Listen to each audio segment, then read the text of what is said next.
ఉభయ తెలుగు రాష్ట్రాల అభివృద్ధి కోసం మరి అంకితభావంతో పనిచేస్తాము. ముఖ్యంగా తెలంగాణలో గత 10 సంవత్సరాలుగా 10 లక్షల కోట్ల రూపాయలు కేంద్ర ప్రభుత్వం ఖర్చు పెట్టడం జరిగింది.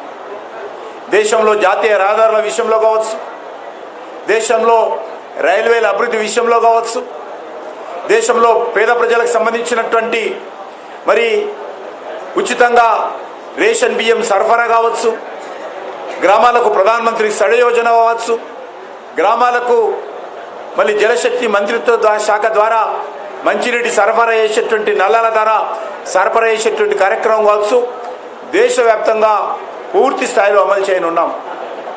గత 10 సంవత్సరాలుగా 4 కోట్ల ఇళ్ల నిర్మాణం చేయడం జరిగింది పేదలు.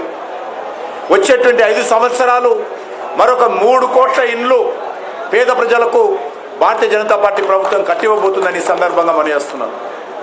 IVF ఒక అధునాతన సంతానోత్పత్తి చికిత్స. అనేక దంపతులకు తల్లిదండ్రులు కావాలనే వారి కలను నెరవేర్చుకోవడానికి సహాయపడుతుంది. ఈ రోజే OSS ఫర్టిలిటీని సందర్శించండి.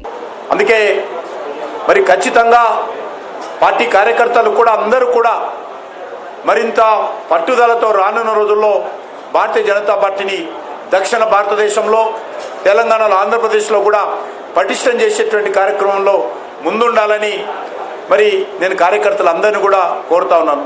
ప్రత్యేకంగా నేనైతే సికింద్రాబాద్ కాన్స్టిట్యున్సీకి ప్రాతినిధ్యం వహిస్తూ ఉన్నానో అక్కడ ఉన్నటువంటి హైదరాబాద్ సెంట్రల్ జిల్లాకు సంబంధించినటువంటి అధ్యక్షులు, మిగతా పదాధికారులు, మోర్చాల కార్యకర్తలు, రాష్ట్ర నాయకులు, అదేవిధంగా సికింద్రాబాద్ మహంకాళ జిల్లా అధ్యక్షులు, జిల్లా పదాధికారులు, మోర్చాల పదాధికారులు, రాష్ట్ర నాయకులు అందరికీ కూడా వ్యక్తిగతంగా నా తరఫున కూడా పేరు పేరున ధన్యవాదాలు తెలియజేస్తా ఉన్నాను.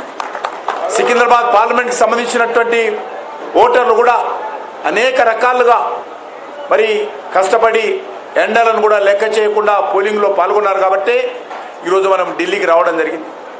వాస్తవంగా సికింద్రాబాద్ కాన్స్టిట్యున్సీలో కాంగ్రెస్ పార్టీ ముసుగులో మజ్లిస్ పార్టీ పోటీ చేసింది.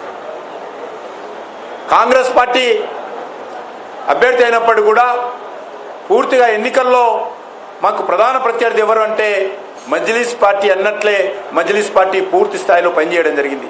అయినప్పటికీ సికింద్రాబాద్ కాన్స్టిట్యున్సీకి సంబంధించినటువంటి ప్రజలు మరి మజ్లిస్ పార్టీ కుట్రలను ఏదైతే కాంగ్రెస్ ముసుగులో మరి ఈరోజు బీజేపీని ఓడించాలని ప్రయత్నం చేయడం జరిగిందో దాన్ని సమర్థవంతంగా ఎదుర్కొన్నారన్న విషయాన్ని ఈ సందర్భంగా మనవి చేస్తూ మరి ఏదైతే కార్యకర్తలందరూ కూడా మీ గ్రామాలకు, మీ మండలాలకు ఫోన్లు చేయండి. ఎప్పుడైతే ప్రమాణ స్వీకార కార్యక్రమం 6:30 గంటలకు ప్రారంభమవుతుందో అదే సమయంలో అన్ని మండల కేంద్రాలలో కూడా మరి ఊరేగింపులు నిర్వహించి ఒక పండుగ వాతావరణంలో మేళ తాళాలతో మరి దేశమంతా కూడా కార్యక్రమాలు నిర్వహించాలని చెప్పి పార్టీ అధ్యక్షుడైనటువంటి జగత్ ప్రకాష్ నడ్డా గారు పిలుపునిచ్చారు. ఆ పిలుపును మరి రాష్ట్ర అధ్యక్షుడుగా నేను కూడా కోరుతా ఉన్నాను. తెలంగాణ రాష్ట్రంలో కూడా అన్ని మండల కేంద్రాల్లో కూడా ఈ కార్యక్రమాలు నిర్వహించాలని నేను ఈ సందర్భంగా కోరుకుంటూ మరొకసారి నేను ఇక్కడ మరి వచ్చినటువంటి కార్యకర్తలు, ఉభయ రాష్ట్రాల నుంచి వచ్చినటువంటి కార్యకర్తలు, తెలంగాణ వ్యాప్తంగా వచ్చినటువంటి కార్యకర్తలు అందరికీ కూడా పేరు పేరున నేను హృదయపూర్వకమైనటువంటి కృతజ్ఞత తెలియజేస్తా ఉన్నాను. అనేక మంది మరి ఈరోజు మరి ప్రమాణ స్వీకారం కార్యక్రమం చూడాలని వచ్చినప్పటికీ కూడా మరి అక్కడ ఉన్నటువంటి స్థల ప్రభావంతో చాలా తక్కువ మందికి మరి భారత ప్రభుత్వము ఆహ్వానాలు ఇవ్వడం జరిగింది.